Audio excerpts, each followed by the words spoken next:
Hello दोस्तों, स्वागत है आपका हमारे चैनल पे। तो दोस्तों, हम बात कर रहे थे हिस्ट्री एग्जाम सीरीज की। केवल इतिहास की बात हमारे चैनल पर होगी। तो पिछला वीडियो हमने डाला था इतिहास, जो प्राचीन इतिहास था उसके पाषाण काल को लेकर कि पाषाण काल से कौन कौन से जो प्रश्न हैं वो प्रतियोगिता परीक्षा में पूछे जाते हैं, सिविल एग्जाम्स में पूछे जाते हैं। आप कोई पीसीएस का एग्जाम देंगे, एनटी का एग्जाम देंगे, नायब तहसीलदार या अन्य कोई भी एग्जाम आप देंगे तो वहां पर इतिहास विषय से जो प्रश्न पूछे जाते हैं, ये हमारी सीरीज है। तो इसका ये दूसरा वीडियो है। तो जहां से हमने अपना लास्ट वीडियो जो इससे पहले बना दिया है उसको छोड़ा था, उसका दूसरा भाग जो पाषाण काल के बारे में हम पढ़ रहे थे, उसका आज ये दूसरा भाग है।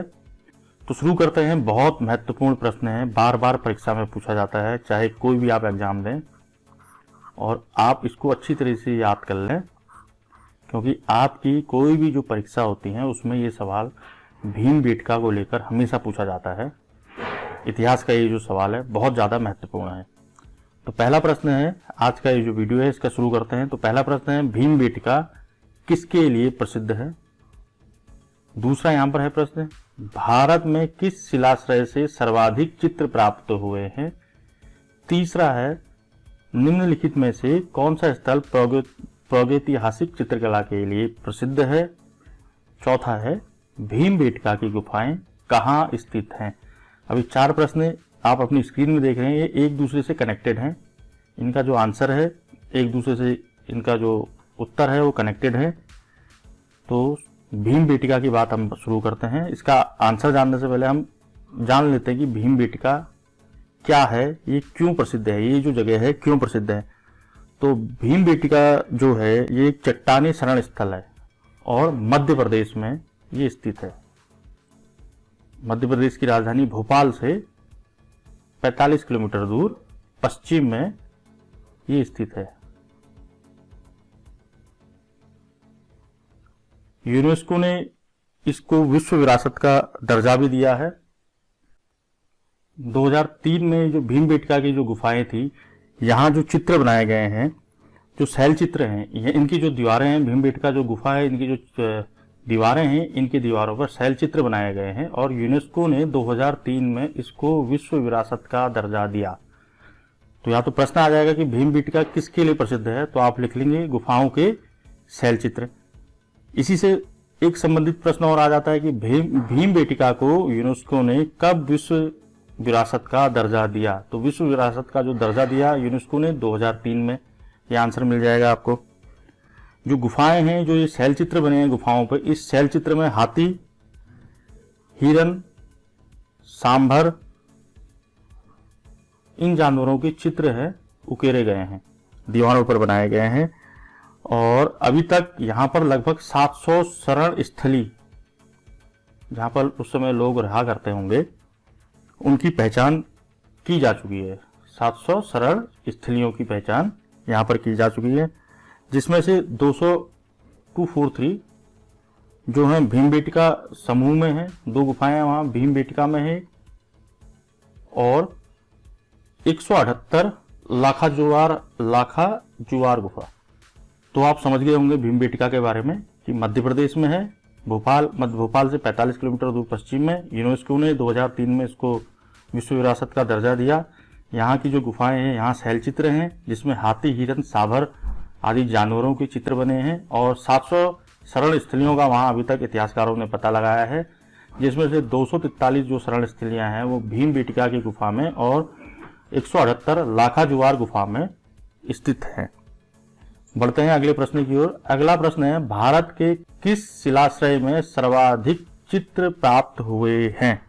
अब यहाँ पर लिखा है शिलाश्रय, तो आप इससे कंफ्यूज मत होना। शिलाश्रय मतलब शिलाश्रय का मतलब होता है, शिला मतलब चट्टान, श्रय मतलब जहाँ लोग रहते हैं। तो चट्टानों को काट के जो गुफाएं थी या जो गुफाएं थी वहां जो लोग रहते थे उसको शिलाश्रय कहते हैं। तो इसका भी आंसर आपको मिल गया है, भीमबेटका इसका आंसर है, जो मध्य प्रदेश में स्थित है। भारत में सर्वाधिक चित्र जो प्राप्त हुए शिलाश्रय में वो हुए हैं भीमबेटका। तो पहला और दूसरा भीमबेटका का आप देख लीजिए कितने तरीके से यहाँ पर इसको लेके सवाल पूछे गए हैं। अगला जो प्रश्न है इसमें लिखा है, ये प्रश्न है, निम्न में से कौन सा स्थल प्रागैतिहासिक चित्रकला के लिए प्रसिद्ध है। तो यहाँ पर बात आई चित्रकला। तो अभी तक हमने जितना पढ़ा भीमबेटका के बारे में कि यहाँ पर गुफाओं में चित्र हैं, शिलाओं में चित्र हैं, तो इसका भी जो आंसर होगा वो होगा भीमबेटका। अगला और इससे संबंधित जो अगला प्रश्न है, भीमबेटका की गुफाएं कहाँ स्थित हैं? ये आपको थोड़ा कंफ्यूज करेगा, तो लेकिन कोई बात नहीं, इसका अभी डिस्क्राइब मैं यहाँ पर कर दूंगा, आप लोग इसको समझ जाएंगे। तो यहाँ पर भोपाल, सिगरौली, पंचमढ़ी, अब्दुल्ला रायसेन, ये 4 चीजें दे रखी हैं।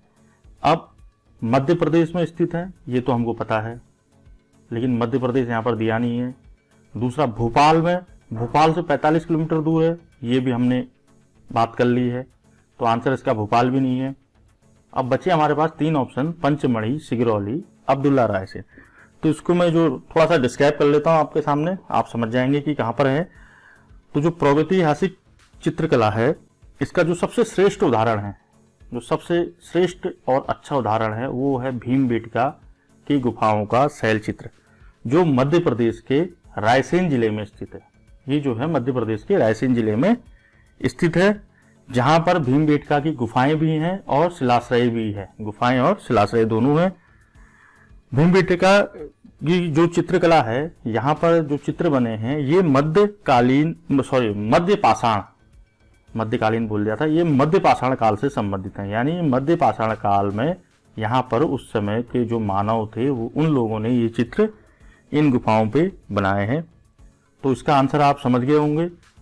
जो ये जिला है मध्य प्रदेश का, वो रायसेन जिले में स्थित है, तो इसका जो आंसर होगा अब्दुल्ला रायसेन।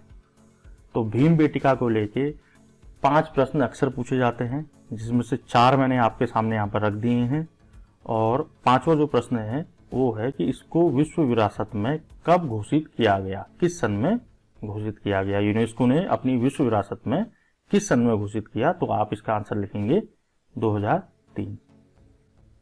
तो 4 प्रश्न के बारे में हमने पढ़ लिया है। 5वां जो प्रश्न है हमारा, ये प्रश्न है, ताम्रपाषाण काल में महाराष्ट्र के लोग मृतकों को घर के फर्श के नीचे किस तरह दफनाते थे। तो 4 दिशाएं दे रखी हैं यहाँ पर, किस दिशाओं में वो दफनाते थे।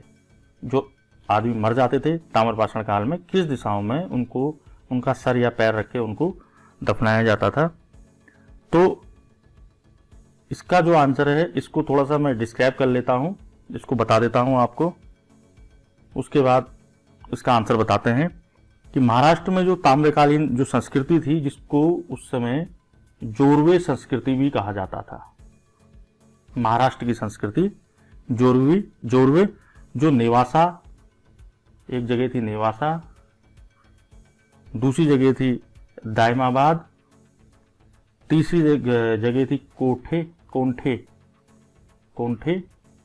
चौथी जो जगह थी वो जगह का नाम था चंदोली, 5वीं जो जगह थी वो जगह थी इनाम गांव आदि। जो जगह थी वहां पर जो पुरा स्थल मिले हैं, जो पुरा स्थलों में घर मिले हैं, वहां जो मृतक थे, तो इन जगहों पर जो पुरा स्थल घर मिले हैं इतिहासकारों को, पुरातत्ववेदों को, पुरातत्वविदियों को, तो उन्होंने उन घरों में देखा है कि जो मृतक थे उनको घर के अंदर रखकर, जो घर का फर्श था, उत्तर से दक्षिण की ओर वो मृतकों को दफनाते थे। इसके वहां पे साक्ष्य मिले हैं। और जब ये समाधि जहां मृतकों को दफनाते थे, वहां पर अस्थि कलश भी रखते थे। इन मृतकों का अस्थि कलश ये लोग उस समय रखा करते थे। और इनकी जो दिशा थी दफनाने की, वो थी उत्तर से दक्षिण की ओर। इन गुफाओं में जो इनकी कब्र है, गुफा बोल गया, इनकी जो कब्र है, इसमें मिट्टी की हांडी और तांबे की वस्तुएं जो इन मृतकों से जुड़ी होती थी, ये भी इनके साथ दफनाई जाती थी। तो ये थी जोरवे संस्कृति महाराष्ट्र में। इन जगहों पर जो अवशेष मिले हैं, उससे निष्कर्ष निकाला गया है कि उत्तर से दक्षिण की ओर इन लोगों को दफनाते थे। अगला जो प्रश्न है वो है, रॉबर्ट ब्रूस फूक थे एक, क्या थे? ये 4 आंसर दे रखे हैं, भूगर्भ वैज्ञानिक, पुरातत्वविद, इतिहासकार, पुरा वनस्पति शास्त्री। तो ये जो प्रश्न है इसमें थोड़ा सा कंफ्यूजन है। इसमें कंफ्यूजन क्या है कि जो इंसाइक्लोपीडिया के अनुसार रॉबर्ट ब्रूस एक भूगर्भ वैज्ञानिक थे। एनसाइक्लोपीडिया के अनुसार पीडिया कहता है कि रॉबर्ट ब्रूस फूट एक ब्रिटिश भूगर्भ वैज्ञानिक भी थे। भूगर्भ वैज्ञानिक, दूसरे पुरातत्वविद। इन्होंने 1863 ईस्वी में भारत में जो पाषाणकालीन बस्तियां थी उनका अन्वेषण या उनकी खोज करनी शुरू की। इस आंसर का जो विकल्प होना चाहिए वो विकल्प पुरातत्वविद या भूगर्भ वैज्ञानिक। इन दोनों में से कोई भी एक आप लगाएंगे ऑप्शन में तो ये दोनों सही माने जाएंगे। और लगता है कि थोड़ा सा प्रिंटिंग मिस्टेक के कारण ये कुछ हो गया है यहाँ पर, लेकिन इसके आंसर दोनों हैं। पुरातत्वविद भी थे ये और दूसरे भूगर्भ वैज्ञानिक भी थे। अगले प्रश्न की ओर बढ़ते हैं। 7वां प्रश्न है हमारा, कोपेनहेगन संग्रहालय की सामग्री से पाषाण, कांस्य और लौह युग का त्रियुगी विभाजन किया था। त्रियुगी, 3 युग में कोपेनहेगन संग्रहालय में सामग्री रखी गई है भारत की। तो त्रियुगी विभाजन वहां पर किसने किया था, यहाँ पर पूछा जा रहा है ये सवाल। तो टॉमसन ने किया था, टेलर ने, लुबाक ने या चाइल्ड ने। तो डेनमार्क में स्थित है कोपेनहेगन। तो डेनमार्क में जो कोपेनहेगन संग्रहालय है यहाँ पर सामग्री के आधार पर पाषाण काल, कांस्य युग और लौह युग का त्रियुगी विभाजन 1820 ईस्वी में किया है। 1820 ईस्वी में पाषाण, कांस्य और लौह, इन सामग्री को अलग अलग रखा गया है और इनका जो विभाजन किया वो किया है जर्गेसन, इनका नाम है जर्गेसन टॉमसन ने। तो इसका आंसर है ए। आप इसको याद कर लेंगे, इसको आप नोट भी कर लीजिए। बढ़ते हैं अपने अगले प्रश्न की ओर। अगला प्रश्न है 8वां प्रश्न, राष्ट्रीय मानव संग्रहालय कहाँ स्थित है। तो राष्ट्रीय मानव संग्रहालय के बारे में भी मैं आपको थोड़ा सा बता देता हूँ। इसका नाम, जो राष्ट्रीय मानव संग्रहालय है, इसका नाम बदलकर जो नाम कर दिया गया है वो संग्रहालय हो गया इंदिरा गांधी संग्रहालय। तो आप कंफ्यूज मत होना अगर आपसे पूछा जाएगा कि इंदिरा गांधी संग्रहालय कहाँ पर है या राष्ट्रीय मानव संग्रहालय कहाँ पर है, तो दोनों का आंसर एक ही होगा। तो इसका नाम बदल के इंदिरा गांधी संग्रहालय कर दिया है, जो राष्ट्रीय मानव संग्रहालय है, और ये संग्रहालय मध्य प्रदेश में स्थित है। तो मध्य प्रदेश में आप देख लीजिए कि इसमें कौन सी जगह है। तो मध्य प्रदेश की राजधानी है भोपाल।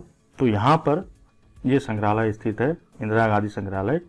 और ये जो संग्रहालय है ये भारत सरकार के संस्कृति विभाग के अंतर्गत, जो संस्कृति विभाग है भारत सरकार का, उसके अंतर्गत ये काम करता है। अगला प्रश्न हमारा है, भारतीय पुरातत्व सर्वेक्षण निम्नलिखित विभागों मंत्रालयों में से किसका संलग्न कार्यालय है। ASI, archaeology survey of India. 1861 में अलेक्जेंडर कर्निंघम पहले डायरेक्टर इसके बने ASI के। भारतीय पुरातत्व सर्वेक्षण ASI, archaeology survey of India. तो एक प्रश्न ये भी पूछा जाता है कि आर्कियोलॉजी सर्वे ऑफ इंडिया की स्थापना कब हुई, तो आप लिख देंगे 1861 में। पूछा जाता है आर्कियोलॉजी सर्वे ऑफ इंडिया या भारतीय पुरातत्व सर्वेक्षण के पहले डायरेक्टर कौन थे। पुरातत्व सर्वेक्षक पहले जो नियुक्त किए गए कौन थे, वो थे अलेक्जेंडर कर्निंघम। इसी का तीसरा प्रश्न जो पूछा जाएगा ASI से ये है, भारतीय पुरातत्व सर्वेक्षण किस मंत्रालय के अधीन कार्य करता है। तो इसकी जो स्थापना की 1861 में एक स्थापना हुई इसकी। 1871 में सरकार ने इसको एक अलग से एक विभाग बना दिया, ASI का एक अलग से एक विभाग के रूप में गठन किया 1871 और स्थापना हुई 1861। बाद में लॉर्ड कर्जन ने 1902 में जो भारतीय पुरातत्व सर्वेक्षण था इसको केंद्रीकृत किया।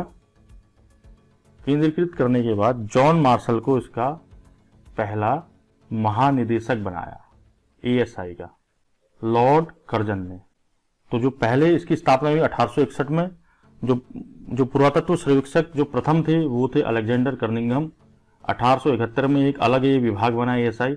लॉर्ड कर्जन ने 1902 में जॉन मार्शल को इसका महानिदेशक बनाया। तो लेकिन यहाँ पर प्रश्न पूछ रहा है कि किस मंत्रालय के अधीन ये कार्य करता है। तो ये भी जो मंत्रालय है ASI जो विभाग है ये भी संस्कृति मंत्रालय के अंतर्गत ही कार्य करता है।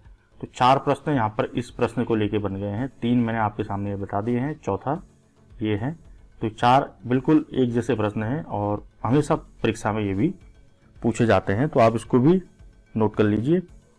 अगला है प्रश्न हमारा 10वां प्रश्न, गैरिक मृदभांड पात्र OCP का नामकरण हुआ। तो OCP को कहते हैं हम गैरिक मृदभांड संस्कृति।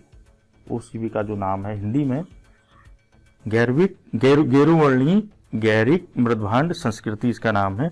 और जो OCP के जो साक्ष्य मिले हैं ये मेरठ और हस्तिनापुर यहाँ पर आ गया, और दूसरा मेरठ, हस्तिनापुर, और तीसरा अंतरंजी खेड़ा, यहां पर इसके पुरावशेष प्राप्त हुए हैं। तो गैरिक मृदभांड का नामकरण, तो इसका आंसर आ जाएगा हस्तिनापुर। उत्तर प्रदेश के 3 जगहों पर ये मिले हैं OCP। अगला प्रश्न हमारा 11वां प्रश्न है। तो 11वां प्रश्न है कि किस स्थान पर मानव के साथ कुत्ते को दफनाए जाने का साक्ष्य मिला है। 4 ऑप्शन है, बुर्जहोम, चौपानी मांडो, कोल्डी हवा या मांडो। तो थोड़ा सा जान लेते हैं कि कहां पर ये जो साक्ष्य मिले हैं मानव के साथ कुत्ते को दफनाया गया है।